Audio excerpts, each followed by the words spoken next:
Who are you? Lieutenant Columbo, police. Has something happened to Carol? Somebody broke in here and tried to kill her. Tried to kill her? He lowered his hands and he strangled her. I'm sorry. She passed away. Well, your wife was strangled from behind. The one thing she said was your name. Why would a guy steal a dress and a pair of gloves? What are they worth? People don't always do the rational thing. Oh, they sure don't. You learn a lot about that in my line. Well, I guess you do in yours, too. I don't believe a word he says. Really?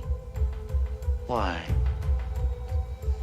He knew exactly what was stolen. He knew how the thief got into the apartment. He knew what your wife was wearing. And so does everyone who reads the papers. Yes, it's true. It's true. You've been concentrating on everything but the man who broke into my apartment. I want the man who murdered my wife. Everything else is irrelevant. You know, sometimes I get the impression you think I killed my wife. You? Unless you think I hired someone to kill her. And the boy who confessed, maybe I paid him to do it. No, Doc, you didn't do that. How do you know? I already asked him. Look, is there some way you can get him off my back? I guess I can pull a few strings. I got taken off the case today, yeah. I'm no longer working on it.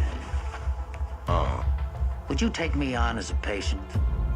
I don't know, but there must be something wrong with me. I seem to bother people. I seem to make them nervous, and I think I'm too suspicious. What do you think, Doc? I think you'd better get out of here. You've been talking to a lot of people these days, Doctor. You say you've been thrown off the case, and yet you have the flagrant audacity to come back here and bother me again. You're an intelligent man, Columbo, but you hide it. You pretend you're something you're not. Why? You take people by surprise.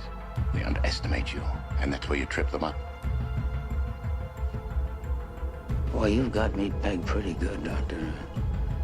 I'm gonna have to watch myself with you, because, well, you figure out people pretty good. I guess we're on the same wavelength. Yes, I guess we are. Well, I'm not talking about your average hothead, you know, the guy who pops somebody over the noggin with a bottle. What I mean is a kind of man that figures everything out in advance, who takes everything step by step. We are talking about a man who commits a crime. Not the garden variety of barroom brawl, but an elaborate intellectual project. What do we know about this man? He plans, he calculates, he minimizes risks. He's oriented by his mind, not by his emotions. Our murderer may be as sane as you and me. Killing may be repugnant to him. Tell me, Doctor, how do you catch a man like that? You don't? He sounds just too clever for us. You jumped to the wrong conclusion.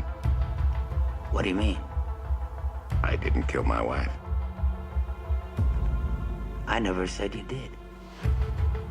You're never going to be able to prove it. What was your name again? Joan Hudson? Why? Oh, sorry to trouble you, but What about that man, that Columbo? You'll never see him again. Whatever he turns up, I've got an answer for him.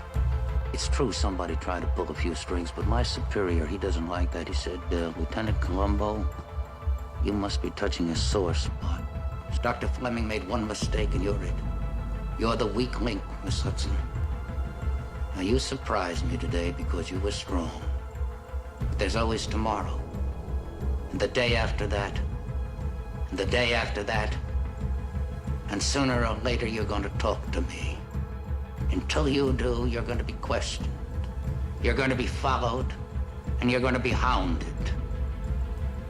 And Dr. Fleming can't do anything about it. You're on your own, Miss Hudson. And I'm going to get to him through you. That's a promise.